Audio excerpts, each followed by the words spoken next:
Welcome back. Now, one of the things that you'll want to do is you want to make sure your live stream recording is distributed widely. And so to do that, you may need to make sure that all of the information in it is going to be appropriate. And so to do that, what you're going to do is you're going to go to your Creator Studio. Once you get inside your Creator Studio, what you're going to do is you're going to find the live stream that you did, and you're then going to click the Edit button. Once you click that Edit button, you're going to notice an element at the top that says Enhancements. And there are two things you're going to be able to do here.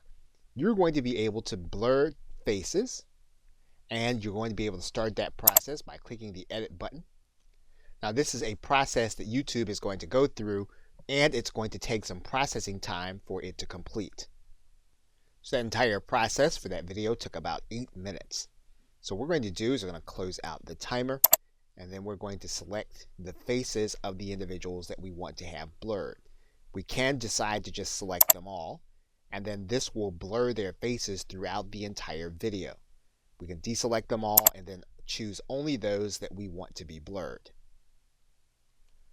We can also choose specific areas of our video to be blurred.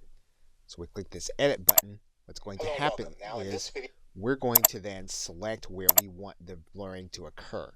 In this case, we can select the objects that we want to have blurred.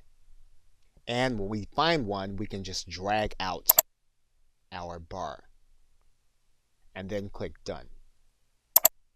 We do that. Once it's been applied, we can save this, and we can have this video saved in place, or we can save it entirely as a new video. Okay, so with that, thanks, and I will see you in the next video.